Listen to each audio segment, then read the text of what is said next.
여러분의 오를 확 뒤집겠습니다. 한 발 더 깊이 들어가는 시사 프로그램 정봉주의 품격시대 정봉주입니다.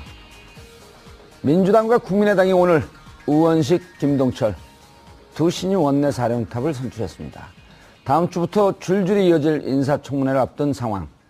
여소야대 가시밭길 정국에서 문재인 정부는 과연 견제와 협치, 그 운영의 묘를 찾을 수 있을지 짚어봅니다. 박근혜 정부의 부실 인수인계 논란이 뜨겁습니다. 청와대에 따르면 컴퓨터 하드웨어도 텅텅 비어있고 사실상 100여 쪽짜리 현황 보고서 달랑 하나밖에 넘겨준 것이 없다는데요. 껍데기만 남긴 박근혜 정권. 새 정부도 일을 하지 말라는 걸까요? 아니면 뭔가 숨길 것이 많았던 걸까요? 그 노림수 짚어보겠습니다. 5월 16일 화요일 정봉주 품격시대 시작하겠습니다. 더불어민주당의 새 원내대표로 삼선의 우원식 의원이 선출됐습니다. 우신임 원내대표는 오늘 오전 의원총회에서 의원들의 투표 결과 전체 115표 가운데 61표를 얻어 54표를 얻은 홍영표 의원을 제쳤습니다.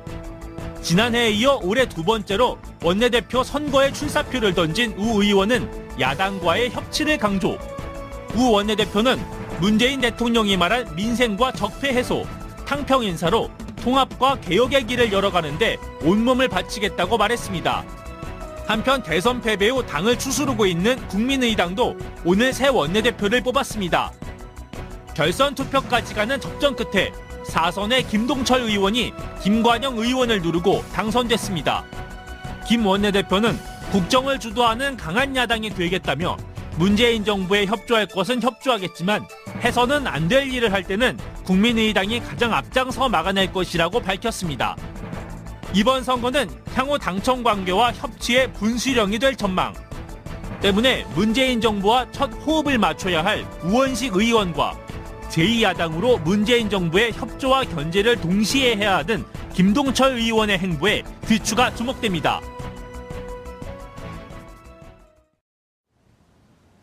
5월 16일 화요일 정봉주의 품격시대 첫 번째 이슈 들어가겠습니다.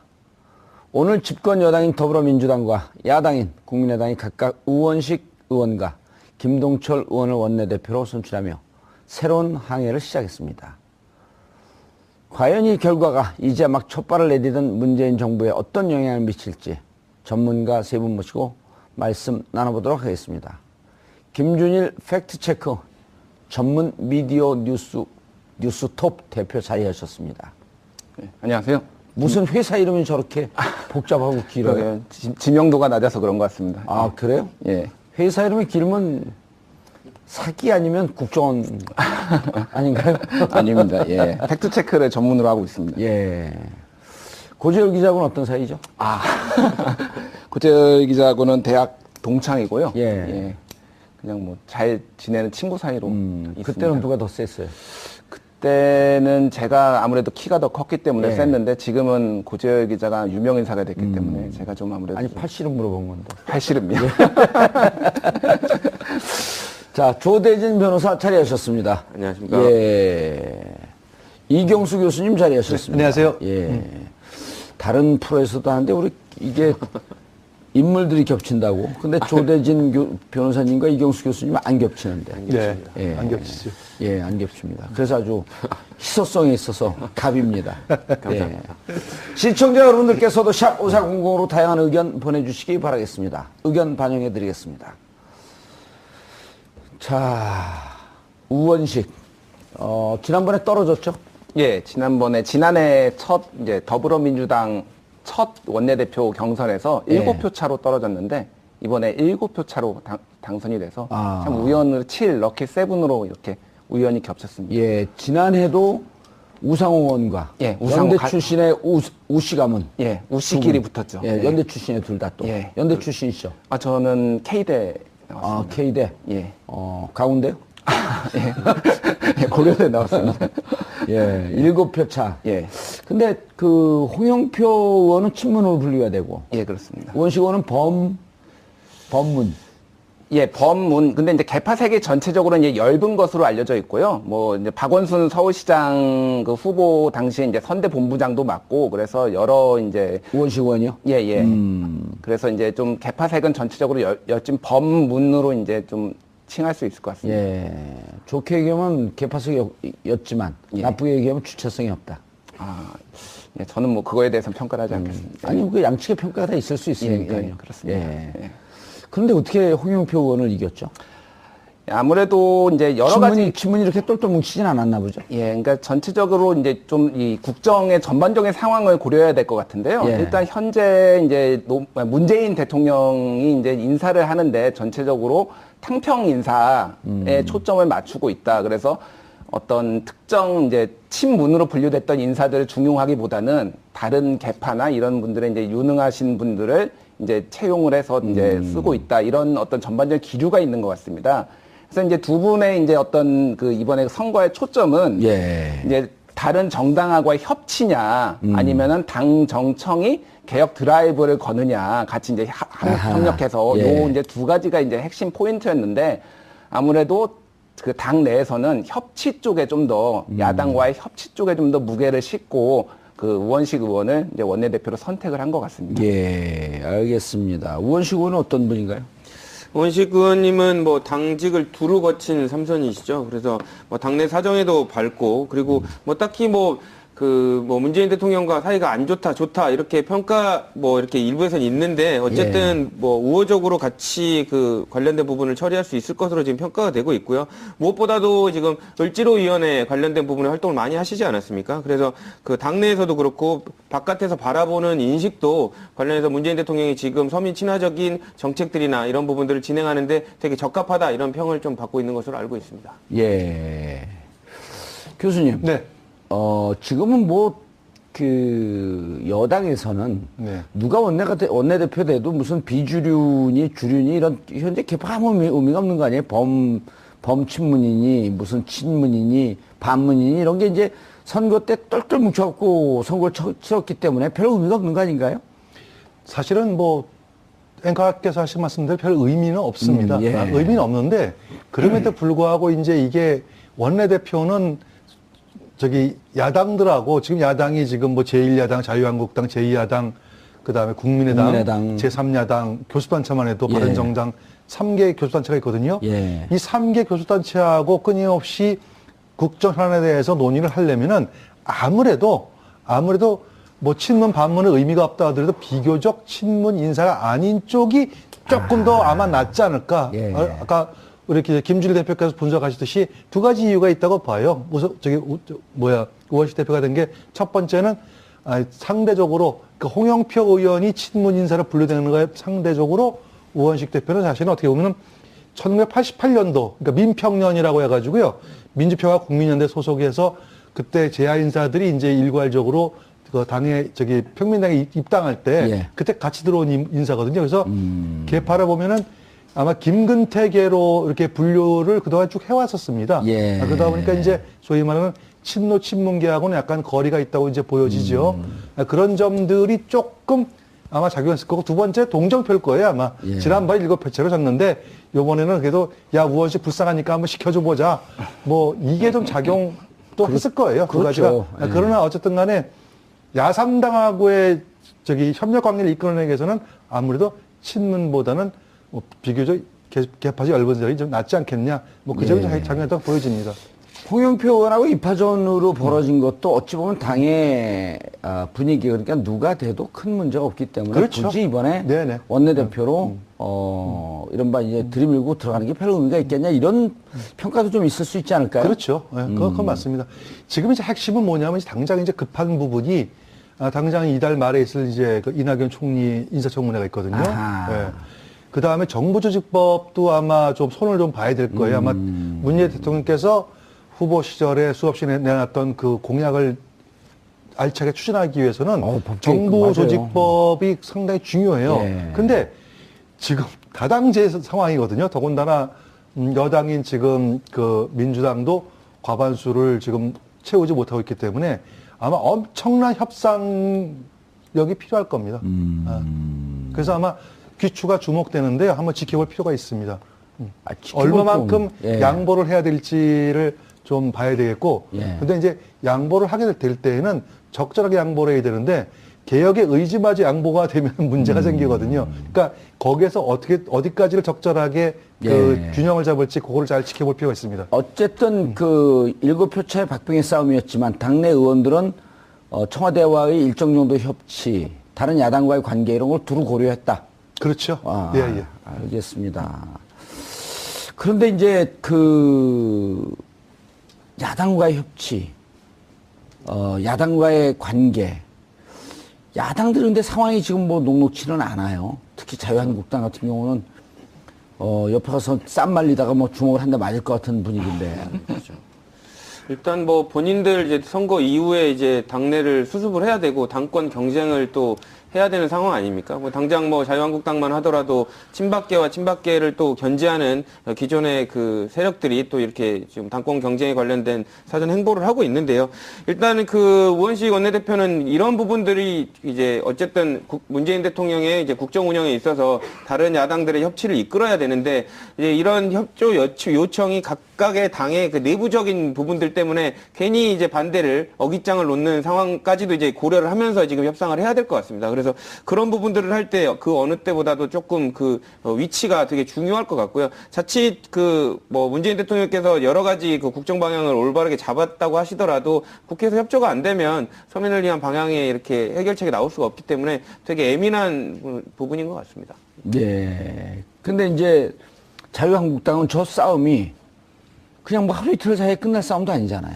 그렇죠. 왜냐하면 지금 뭐 책임론이 지금 부각이 되고 있는 상태에서 어쨌든 선거는 치르고 보자 해서 지금 잠깐 봉합된 상태였거든요. 무슨 책임론이에요? 어쨌든 뭐 관련해서 이렇게까지 보수가 괴멸된 데 있어서 친박이 책임이 있다, 아니다, 친박의 문제가 아니라 뭐 어떤 다른 상황적인 요인 때문이었다, 이렇게 서로게 항변하고 있는 건데 지금 친박을 공격하는 입장에서는 아니다, 지금 홍준표 후보가 선전을 했지만 그 20%밖에 못 얻은 것은 친박 때문이었다라고 공격을 하는 부분이 있고요. 예. 그런 부분들 때문에 조금 더 다툼이 심해질 것 같습니다. 예. 또 홍준표도 한마디 하셨죠, 교수님. 예. 예? 홍준표 의원 이제 그 미국으로 이제 일단 그 둘째 아들이 이제 결혼하는데 결혼식장을 못 갔거든요. 예. 그래서 이제 미국에서 뭐 조종사 교육을 받고 있다 그래요. 예. 그래서 뭐 며느리도 보고 아들도 좀 보고 또 좀 쉴 겸 또 정비도 좀 할 겸 해가지고 미국으로 이제 출국한 상태인데 페이스북을 통해 가지고 아마 신보수, 다시 말해서 보수의 새로운 가치를 좀 더 우리가 앞으로 차용할 필요가 있지 않겠냐. 그 정도의 이제 언급은 있었어요. 근데 그것이 과연 당권을 염두에 둔 발언인지 예. 아니면은 순수한 차원인지는 그것은 조금 더 지켜봐야 됩니다. 왜냐하면 제가 이제 그 내부적으로 정통한 사람들한테 이제 좀 소스를 좀 얻어보니까 좀 반반이라 그래요. 예를 들어가지고 대통령 선거가 끝나자마자 마치 기다렸다는 듯이 당권을 뛰어들는다고 하는 거는 처음서부터 대통령 선거보다는 당권에 관심이 있지 않았냐. 예. 라는 그런 한간에 몇 가지 이제 그런 좀 비판적인 시각이 있었거든요. 그 선거 있을 때도 한간에는 대통령이라고 쓰고 당대표라고 읽는다. 이런 조롱 섞인 말도 네, 있었잖아요. 그래서 이제 그거하고 이제 부합되는 거는 오히려 안 맞기 때문에 이번에는 조금 쉬는 게 맞다라고 하는 분도 계시고 하기 때문에 아직은 조금 더 지켜볼 필요가 있습니다. 알겠습니다. 그런데 민주당은요? 예. 대통령, 청와대, 그다음 뭐 신임 원내대표 비교적 순탄하게 가는 것 같은데. 예. 당대표가 좀 이상해요. 추미애 당대표 예. 말씀하십니다. 이제 약간 인사 문제로 약간의 이제 갈등이 드러나는 것처럼 비춰지고는 있습니다. 예. 그게 이제 뭐 특정 인물을 이제 청와대 쪽에 이제 뭐 이렇게 좀 선임을 하는 거를 했다가 거절당했다. 다른 방송에서는 특정 인물이라고 그러지만 우리 방송에서 구체적으로 찍어야 됩니다. 예, 김민석 예. 전 바로 낚였어. 뭐 이런 이제 잡음들이 있는데요. 이제 그거를 이제 좀 해석에 좀 차이가 있는 것 같습니다. 그러니까 이제 당과 이제 청와대가 긴밀하게 협조를 한다라는 것은 결국은 어떤 인사의 이제 메신저 역할도 할 수가 있고 그런 사람들이 청와대에도 있고 그래 당에도 있어서 서로 이제 좀 소통을 할 수 있는 그런 부분이 필요하다라고 이제 그 추미애 대표 쪽에서는 보는 것 같고요. 이제 그거를 이제 문재인 대통령의 국정 개혁에 걸림돌이 될 수 있다. 인사권에 개입하는 것은 그렇게 이제 해석을 하는 사람들도 있기 때문에 요거는 조금 좀 조심해야 된다라고 이제 지적을 하시는 분들도 있고요. 아니 김민석 전 의원 같은 경우는 예. 추미애 대표 입장에서 이제 그건 분명히 좀 짚고 넘어가야 되는데 기승전 민석 아니에요. 예, 그렇죠? 좀 집착을 하는 약간 그런 모습으로 비춰지긴 했습니다. 그리고 예. 꼬마 야당 그 민주당으로 혼자 있을 때 홀로 예. 신기남 전 의원이 거기로 갔었단 말이에요. 예, 예. 근데 이제 그거하고 별 의미도 없는데 합당을 하고 예. 합당하고 난 이후에 지난 대선 때도 종합상황실장을 김민석 의원은 안 치고 그때부터 당내 김영주 최고위원 같은 경우는 항의하면서 기자회견도 했잖아요. 예. 그 이후에 민정수석에 김민석 의원 누려고 그랬고 예. 그게 또 안 되니까 지금 민주정치연구원장으로 또 넣고 예. 이런 게 납득이 가나요? 당 소속 의원들은? 아, 이제 김민석 의원은 사실 이제 예전에는 그 소위 말해서 그 2002년에 그 서울시장 후보요. 예. 아니, 서울시장 후보 전에 이제 예. 그 단일화 문제에서 이제 저쪽 그 정몽준 의원 쪽으로 가기 전까지는 굉장히 야당의 대표적인 정치인이었지 않습니까? 그렇죠. 근데 이제 예. 그 이후에 이제 철새 정치인으로 낙인이 찍혔고 그 이후에 본인의 능력보다 또 과도하게 비판을 받은 부분도 있거든요. 그 한 번의 이미지가 굉장히 이제 그러니까 정치인으로서의 신뢰도에 심각한 타격을 입혀서 추락을 했는데 그래서 이제 그 김민석 의원을 또 가깝게 지내는 분들은 과도하게 비판을 받았다 그래서 어느 정도 억울하게 예, 좀. 그래 억울하게 해서 능력이 있는 사람이니 기회를 줘서 좀 복권을 시켜야 되겠다라는 이제 그런 움직임이 있고요. 그런 이제 추미애 당 대표도 그런 분들 중에 이제 한 분인 것으로 이렇게 파악이 되고 있습니다. 그래도 인사는 공정해야 되는데 너무 모든 인사의 중심에 김민석 전 의원을 세우는 건 당에서 당 관계자들 만나보면 좀 비판하지 않던가요? 예, 좀 전체적으로 좀 거부 정서가 있는 것 같고요. 그래서 이제 추미애 대표도 어느 정도 약간은 지금 현재까지는 뭐 너무 고집하는 모양새는 아니고 일단 좀 여론을 보면서 한 발짝 물러선 상황인 것 같습니다. 저런 게 이제 자칫 잘못하면 당의 인사가 결국 그 노무현 정부도 그 여러 가지 잘했지만 가장 이제 문제가 됐던 것 중에 하나가 인사 문제, 그다음 검찰 개혁 문제 두 가지를 그 문재인 대통령께서도 지적을 했잖아요. 인사 문제에 있어서 별로 성공하지 못했다. 그러니까 인사가 제일 중요한 거 아닙니까? 사실상 그 박근혜 전 대통령도 문제가 됐던 부분이 인사에 관련된 부분, 그런 부분들에 뭐 개입을 하려고 그러고 이런 부분 때문에 문제가 됐었고요. 최순실이 그 그렇죠. 목걸이 3인방하고 다 인사를 했던 거 아니에요? 그렇죠. 그런 부분들이 제일 문제가 됐었는데 어쨌든 추미애 대표가 지금 그런 의도를 갖고 있었는지 김민석 전 의원을 챙겨주고 싶었는지는 모르겠습니다. 근데 다만 그 겉으로 실체 드러난 상황은 예, 그 실체가 어땠든지 다른 사람들을 불편하고 있고 그게 외형이 있는 것처럼 실질이 있는 것처럼 나타나고 있거든요. 예. 그러니까 지금 정권 그 초기에 어쨌든 본인이 암묵적인 시그널을 보였기 때문에 이런 얘기가 회자되고 있는 걸 좀 반성은 좀 하셔야 될 것 같습니다. 그러면 법리 용어로 내심의 의사에 따른 미필적 고의는 있는 거 아니에요? 그렇죠. 아니 땐 굴뚝에 이렇게 연기는 절대 안 납니다. 내심의 의사, 미필적 고의 그러니까 제가 변한 변호사 같아요. 아, 예. 그렇습니다. 제가 법무부 출신이지만 변호사는 아니거든요. 법무부 장관으로 가시는. 그런데 이제 제가 교수님 네. 궁금한 게 네. 지금 이제 추미애 당대표는 여러 가지 함화평이 나와요. 그러니까 이제 임명직이 아니고 당대표이기 때문에 임명직은 아니지만 내년에 있을 서울시장 선거에 끊임없이 이름이 나온단 말이죠. 자가 발전 아닌가요? 자가발전이든 그 발전소 발전이든 불은 들어오니까. 예. 그런가요? 그런데 이제 저렇게 인사 문제가 공표하지 않으면 저게 사실 우리 국민들이 지금 보면요. 헌법 특강을 하는데, 한 변호사가 헌법 특강을 하는데, 그 회사, 이런 뭐 그 구청에 보통 한 100명 오는 강의에 헌법 특강을 하는데 200명 온다는 거예요. 헌법을 강의하는데. 아니 갑자기 왜 헌법에 이렇게 관심이 많아졌지? 촛불 때문에요. 그러니까 모든 그렇죠. 법률적 지식과 예. 민주주의적 수준이 확 향상이 됐기 때문에 이제는 정치인들이 국민을 못 쫓아가는 형국이란 말이에요. 근데 그건 맞아요. 내일 모레 만약 서울시장 선거면 1년 뒤인데 지금서부터 이런 인사가 공평하지 못하다? 본인이 타격받을 때는 왜 이러죠? 근데 저는 약간 다른 각도에서 한번 비틀어서 한번 보고 싶어요. 첫 번째는 김민석 의원 같은 경우에는 사실은 민주당이라고 하는 그 당에 예. 그 뭐 상표 등록권이라고 합니까? 그걸 쥐고 있었어요. 예.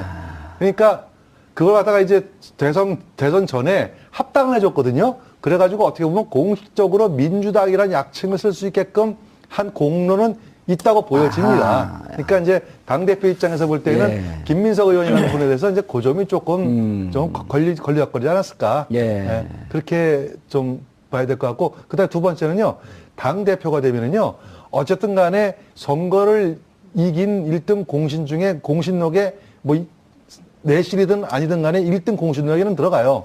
그러면 1등 공신이 되면은 뭔가 전리품을 얻어야 되지 않습니까? 자기를 도와줬던 사람이든 아니든 간에 뭐 그런 차원 조금 이해해 볼 필요 있지 않을까 싶습니다. 자, 화제를 본론으로 다시 돌아가고, 원내대표. 사실 이 방송 듣는 분들이 정치적으로 수준이 올라가고 그래도 오히려 일상적으로 편하게 얘기하는 그 용어들이 저게 도대체 뭐지?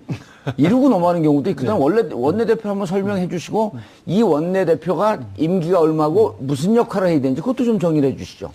일단 원내대표 뭐 당대표가 있지 않습니까? 원내대표는 이제 그 교섭단체를 꾸리고 있는 그 정당에서 그 협상을 하기 위해서 이제 대표를 뽑는 겁니다. 그래서 원내에서 벌어지는 그 부분에 대한 그 당의 의사를 결정하고 있는 최고 책임자라고 보시면 될 것 같고요. 당장 뭐 당대표만큼 그 비중을 갖고 있고 그리고 뭐 원내대표의 수행을 잘하면 차기에 당대표 권한까지도 도전할 수 있을 정도로 막대한 영향을 미치고 있거든요. 사실상 뭐 국회에서 이루어지고 있는 현안에 대해서는 당대표보다는 원내대표의 의사가 더 중요하다 이럴 정도로 원내대표가 갖고 있는 권한과 위치는 되게 막강한 것 같습니다. 임기는요? 임기는 제가 그 부분에 대해서는 정확히 모르겠습니다. 예, 우상호가 한 지 1년 됐는데 그 중간에 하야한 건가요? 아니면은 그게 1년이 되는 거죠, 그럼 1년? 예. 그 정해져 있는 게 알고 있는데 제가 정확한 거는 제가 기억이 대부분의 정당이 다 1년 정도로 이렇게 원내대표를 하고 있는데 원내대표 이제 왜 중요하냐면 우리 조 변호사께서 잘 설명해 주셨는데요.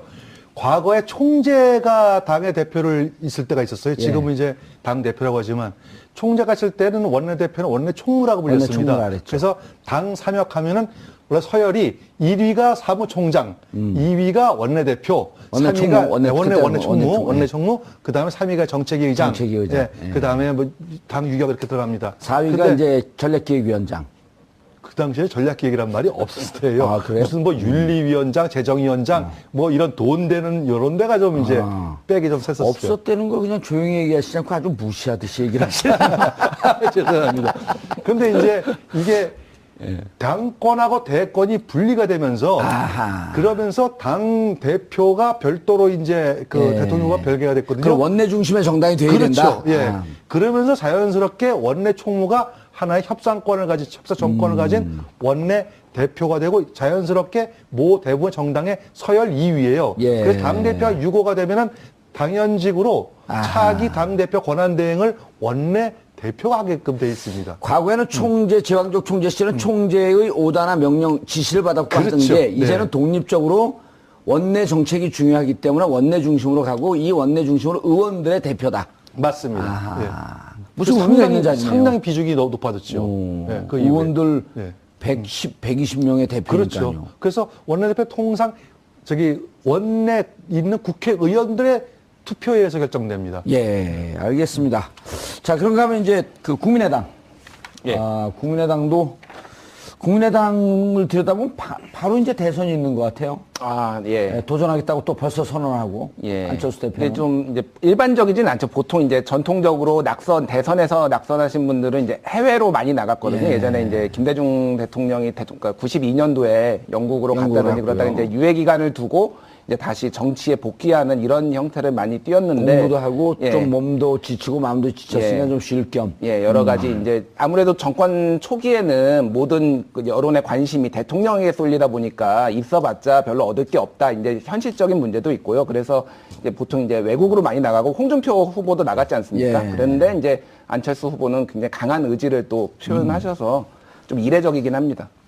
김동철 선출이 됐죠. 어떻게 됐나요? 그 선출 과정이 아주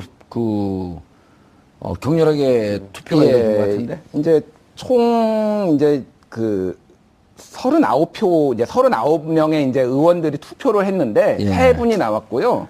근데 이제 이게 14대 13대 12 1차 투표에서 이렇게 14대 13대 12요? 그래서 뭐 천하 3분지계라고 하죠. 이렇게 정확하게 딱 나눠졌습니다. 축구에서 3대2는 펠레 골인데 이러면 무슨 투표라 그래요? 펠레 투표도 아니고 이게.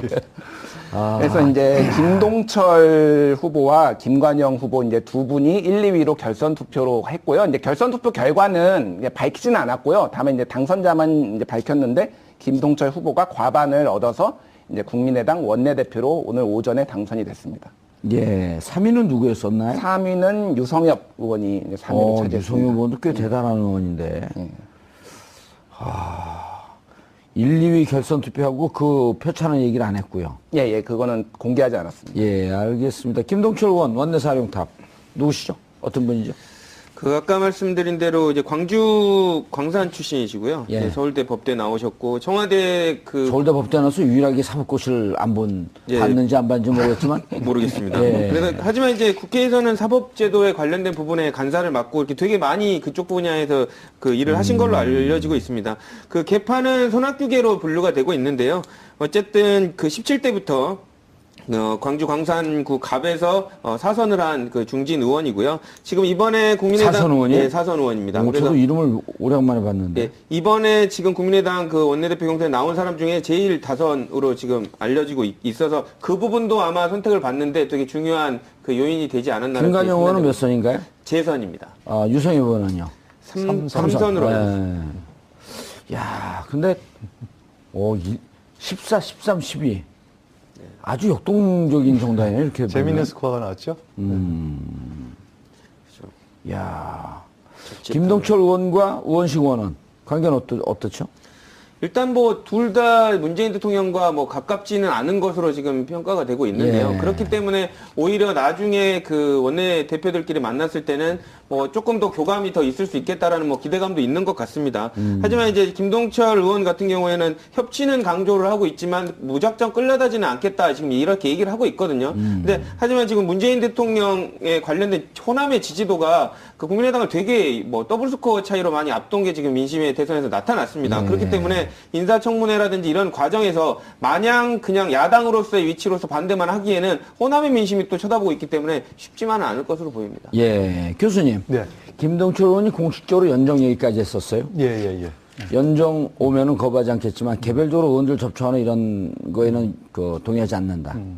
무슨 의미로 받아들여야 되나요? 국민의당이 지금 절박하거든요. 사실은 대선이 이제 결과가 나온 다음에 국민의당 내부에서 상당수의 의원들이 민주당하고의 당대당 통합을 노골적으로 요구한 목소리가 있었어요. 예. 실제로.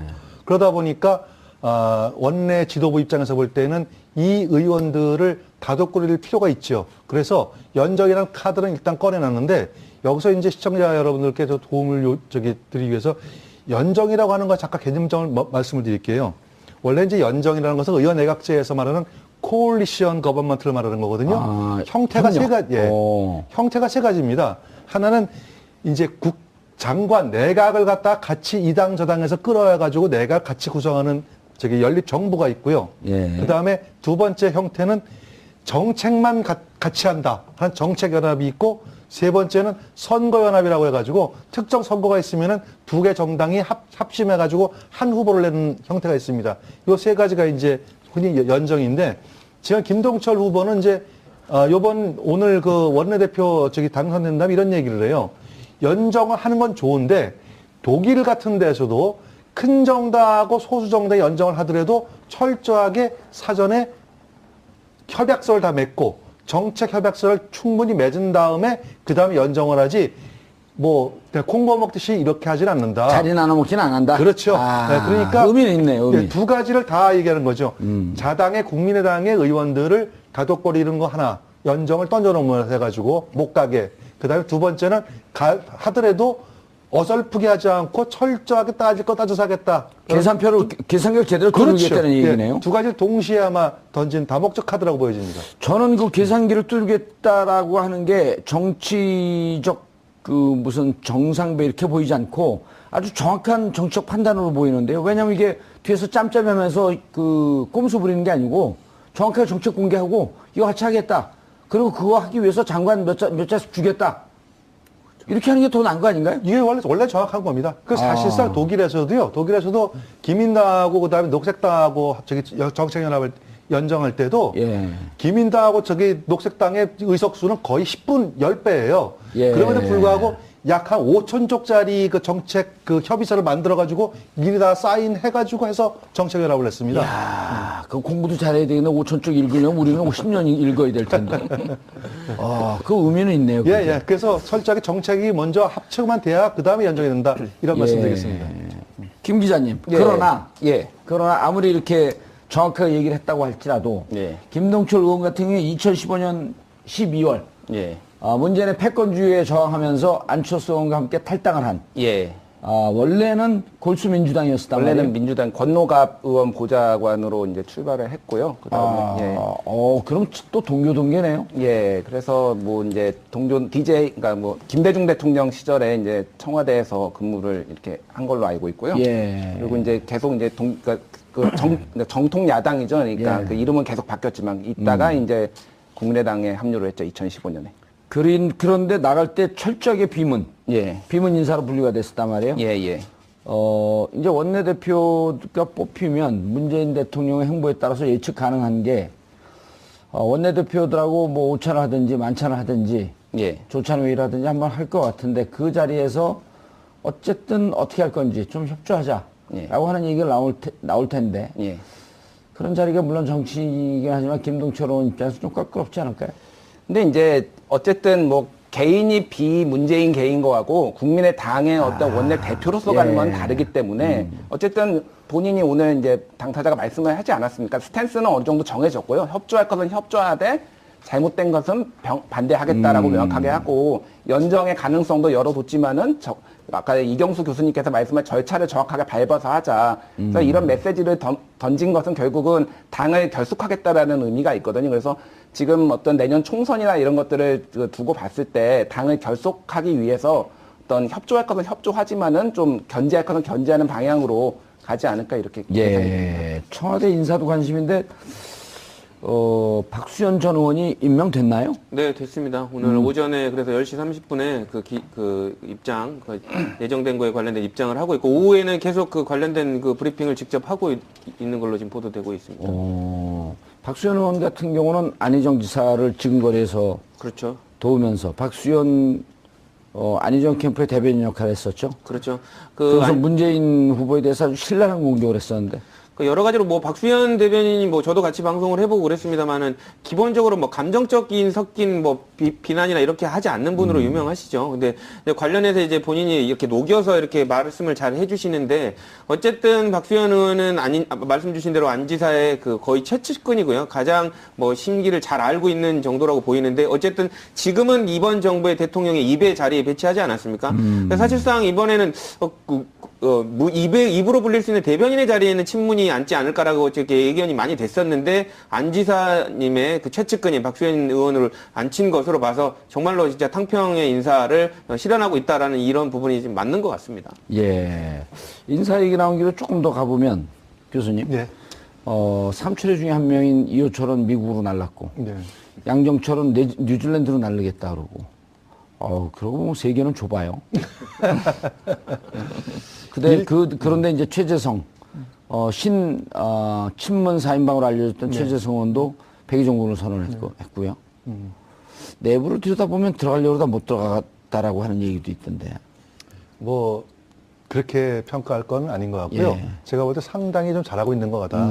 초기에는 잘하고 친문 있는. 인사들이 어차피 예, 예. 이기 내각도 또 그럼요. 이기 인선도 있으니까요. 그럼 일단 지금은 개혁 드라이브를 걸어야 되거든요. 예. 개혁 드라이브를 걸을 때에는 가장 첫 번째가 명분이 중요하지 않습니까? 금이 없어야 돼요. 예, 그럼요. 그 명분에 지금 우리 조 변호사님 말씀하셨듯이 철저하게 탕평 인사가 먼저 이루어져야 예. 그래야 개혁에 대한 명분을 얻을 수가 있고 개혁 드라이브를 걷기가 쉽죠. 그래서 개혁이 출발하게 되면은 자체 구동력이 생겨요.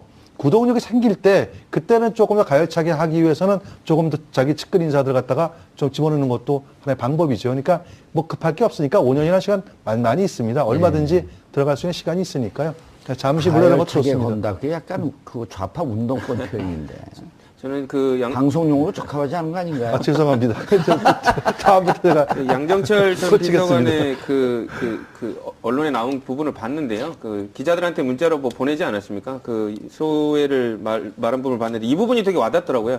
우리는 정권 교체를 바란 거지 권력을 탐하진 않았다. 이 얘기가 되게 가슴에 와닿았고요. 드러나면 패권이라고 그러고 숨어 있으면 비선이라 그런 것도 가슴 아프다. 이제 이런 말들을 걷어달라. 저는 되게 진심으로 느꼈습니다. 왜냐하면 만약에 본인이 문재인 대통령을 만들어서 그 권한을 누리고 싶었다면 누구보다도 들어가고 싶었던 사람 아니겠습니까? 예. 근데 한 발 물러선 걸로 봐서 정말 국민에게 진심을 보여준 것으로 보여지고요. 저는 한 가지 이제 조금 아쉬운 부분은 어쨌든 대통령을 만드는데 일조하셨기 때문에 대통령이 아무리 잘한다고 하더라도 위기에 빠질 가능성은 있습니다. 그러면 그때는 도로 오시는 게 오히려 도리에 맞지 않고 국민들이 원하는 거 아닌가라는 생각을 근데 합니다. 뉴질랜드로 갔을까요?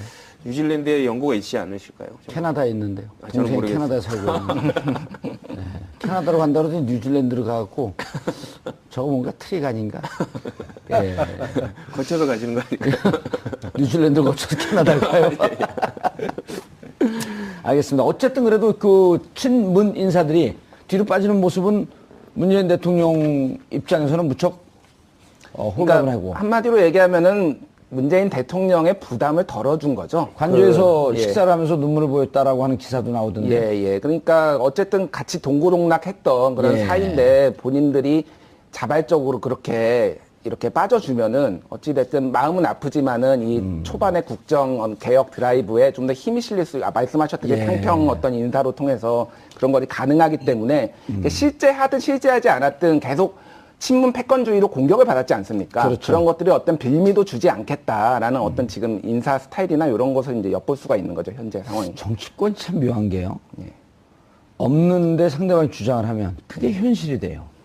그러니까 그런 거죠. 그러면 누군가 언론은 이제 친문 패권주의를 어디에서 주장했다. 그거에 대해서 친문 패권주의는 아니라고 반박했다. 그러면 사람들 기억 속에 남는 거는 친문 패권주의밖에 없거든요. 예. 이제 저거나 그게 또, 예. 프레이밍인 것이고요. 언론의 그렇죠. 프레이밍. 예. 그걸 저거나- 정치권에서 정확히 알고 있으니까 활용하는 거죠. 저거나 똑같은 거 아니에요? 제가 MB의 아바타입니까? 그럼 내용과 무관하게 MB 아바타만 기억나는 뭐 거예요. 역대급 TV 대선 토론의 실수로 아마 그건 기록이 될 겁니다. 앞으로 이제 계속 이런 거는 있어서는 안 된다라고 이제 그거를 교과서처럼 공부할 텐데요.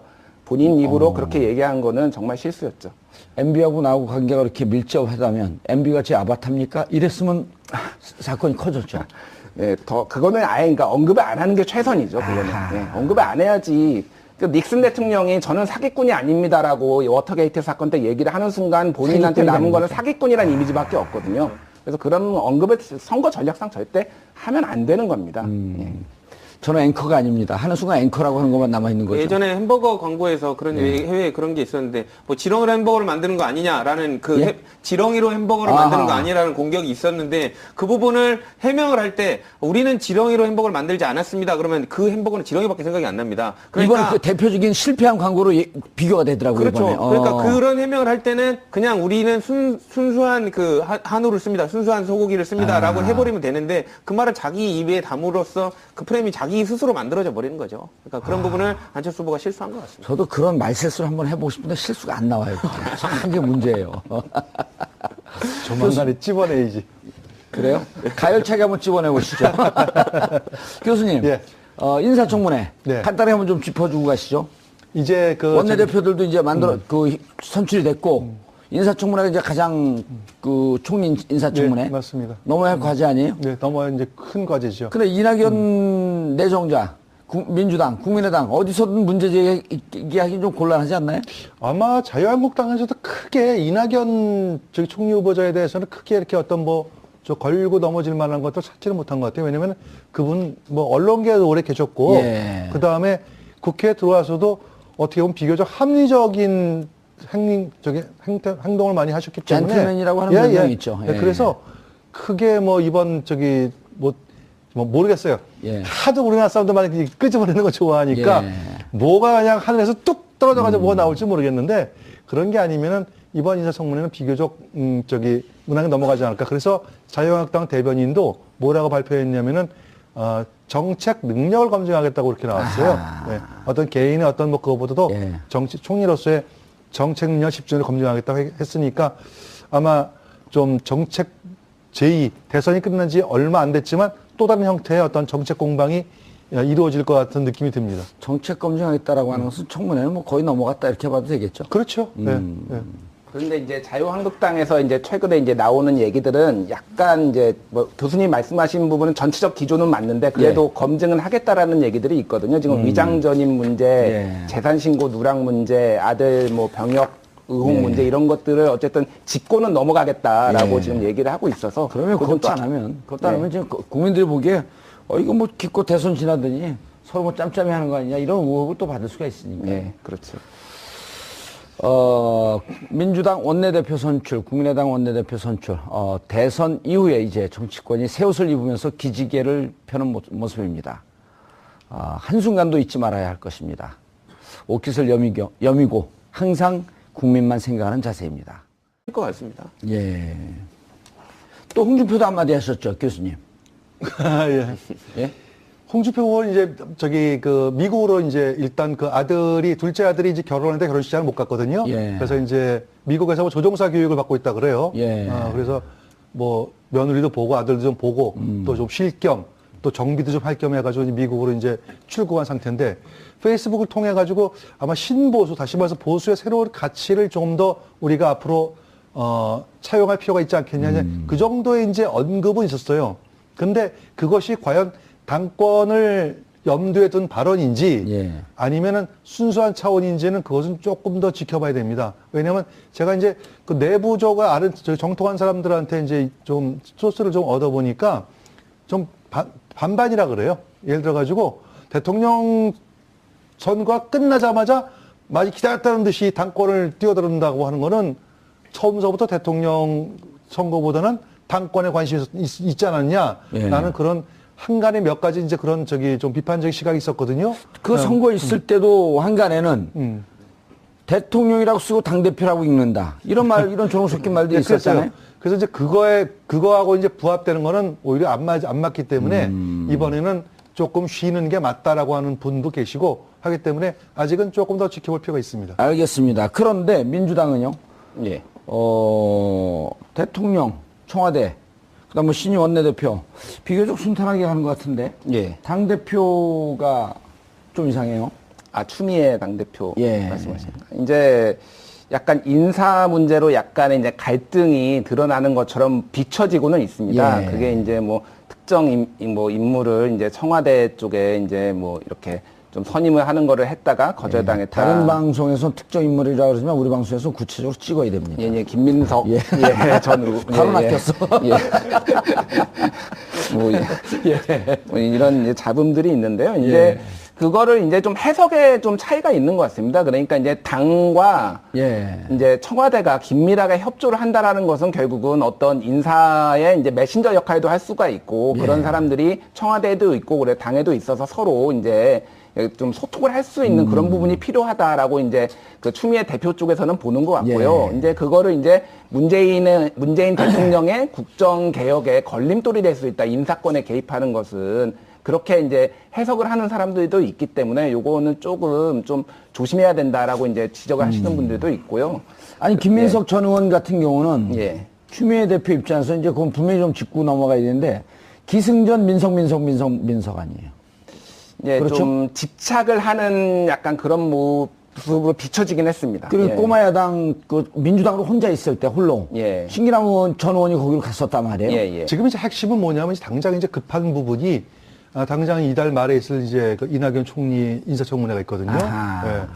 그 다음에 정부조직법도 아마 좀 손을 좀 봐야 될 거예요. 아마 문재인 대통령께서 후보 시절에 수없이 내놨던 그 공약을 알차게 추진하기 위해서는 정부조직법이 상당히 중요해요. 근데 지금 다당제 상황이거든요. 더군다나 여당인 지금 그 민주당도 과반수를 지금 채우지 못하고 있기 때문에 아마 엄청난 협상력이 필요할 겁니다. 그래서 아마 귀추가 주목되는데 한번 지켜볼 필요가 있습니다. 얼마만큼 양보를 해야 될지를 좀 봐야 되겠고, 근데 이제 양보를 하게 될 때에는 적절하게 양보를 해야 되는데 개혁의 의지마저 양보가 되면 문제가 생기거든요. 그러니까 거기에서 어디까지를 적절하게 그 균형을 잡을지 그거를 잘 지켜볼 필요가 있습니다. 어쨌든 그 일곱표차의 박빙의 싸움이었지만 당내 의원들은 청와대와의 일정 정도 협치, 다른 야당과의 관계 이런 걸 두루 고려했다. 그렇죠. 알겠습니다. 그런데 이제 그 야당과의 협치, 야당과의 관계, 야당들은 근데 상황이 지금 뭐 녹록치는 않아요. 특히 자유한국당 같은 경우는 옆에 가서 쌈 말리다가 뭐 주먹을 한 대 맞을 것 같은 분위기인데. 일단 뭐 본인들 이제 선거 이후에 이제 당내를 수습을 해야 되고 당권 경쟁을 또 해야 되는 상황 아닙니까? 뭐 당장 뭐 자유한국당만 하더라도 친박계와 친박계를 또 견제하는 기존의 그 세력들이 또 이렇게 지금 당권 경쟁에 관련된 사전 행보를 하고 있는데요.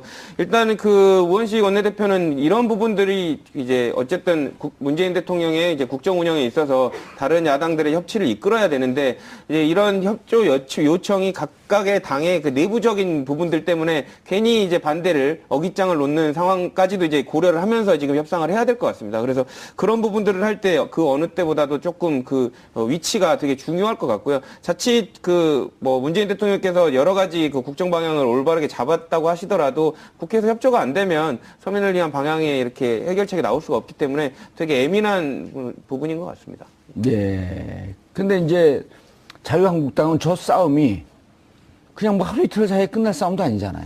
그렇죠. 왜냐하면 지금 뭐 책임론이 지금 부각이 되고 있는 상태에서 어쨌든 선거는 치르고 보자 해서 지금 잠깐 봉합된 상태였거든요. 무슨 책임론이에요? 어쨌든 뭐 관련해서 이렇게까지 보수가 괴멸된 데 있어서 친박이 책임이 있다. 아니다. 친박의 문제가 아니라 뭐 어떤 다른 상황적인 요인 때문이었다. 이렇게 서로 항변하고 있는 건데 지금 친박을 공격하는 입장에서는 아니다. 지금 홍준표 후보가 선전을 했지만 그 20%밖에 못 얻은 것은 친박 때문이었다라고 공격을 하는 부분이 있고요. 예. 그런 부분들 때문에 조금 더 다툼이 심해질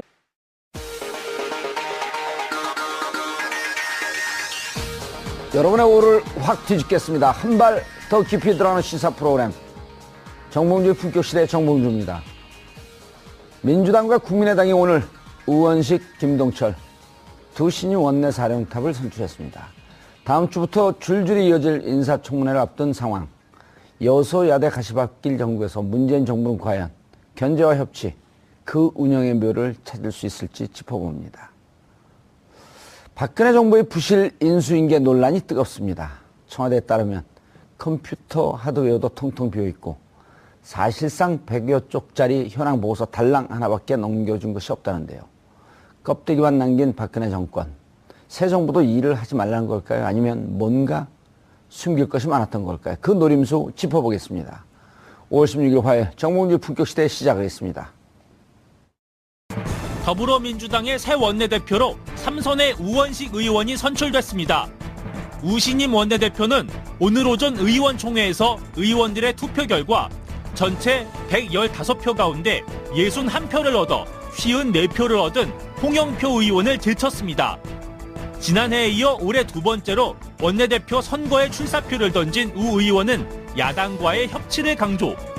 우 원내대표는 문재인 대통령이 말한 민생과 적폐 해소, 탕평 인사로 통합과 개혁의 길을 열어가는데 온몸을 바치겠다고 말했습니다. 한편 대선 패배 후 당을 추스르고 있는 국민의당도 오늘 새 원내대표를 뽑았습니다. 결선 투표까지 가는 접전 끝에 4선의 김동철 의원이 김관영 의원을 누르고 당선됐습니다. 김 원내대표는 국정을 주도하는 강한 야당이 되겠다며 문재인 정부에 협조할 것은 협조하겠지만 해서는 안 될 일을 할 때는 국민의당이 가장 앞장서 막아낼 것이라고 밝혔습니다. 이번 선거는 향후 당청 관계와 협치의 분수령이 될 전망. 때문에 문재인 정부와 첫 호흡을 맞춰야 할 우원식 의원과 제2야당으로 문재인 정부의 협조와 견제를 동시에 해야 하는 김동철 의원의 행보에 귀추가 주목됩니다. (5월 16일) 화요일 정봉주의 품격시대 첫 번째 이슈 들어가겠습니다.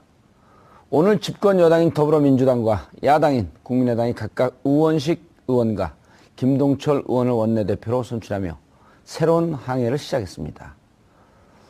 과연 이 결과가 이제 막 첫발을 내디딘 문재인 정부에 어떤 영향을 미칠지 전문가 세 분 모시고 말씀 나눠보도록 하겠습니다. 김준일 팩트체크 전문 미디어 뉴스톱 대표 자리하셨습니다. 네, 안녕하세요. 무슨 회사 이름이 저렇게 복잡하고 길어요? 지명도가 낮아서 그런 것 같습니다. 아, 그래요? 그 당 내에서는 협치 쪽에 좀 더 야당과의 협치 쪽에 좀 더 무게를 싣고 그 우원식 의원을 이제 원내대표로 선택을 한 것 같습니다. 예, 알겠습니다. 우원식 의원은 어떤 분인가요? 원식 의원님은 뭐 당직을 두루 거친 삼선이시죠. 그래서 뭐 당내 사정에도 밝고, 그리고 뭐 딱히 뭐 문재인 대통령과 사이가 안 좋다 이렇게 평가 뭐 이렇게 일부에서는 있는데, 어쨌든 뭐 우호적으로 같이 그 관련된 부분을 처리할 수 있을 것으로 지금 평가가 되고 있고요. 무엇보다도 지금 을지로위원회 관련된 부분에 활동을 많이 하시지 않았습니까? 그래서 그 당내에서도 그렇고 바깥에서 바라보는 인식도 관련해서 문재인 대통령이 지금 서민 친화적인 정책들이나 이런 부분들을 진행하는데 되게 적합하다, 이런 평을 좀 받고 있는 것으로 알고 있습니다. 예. 교수님. 네.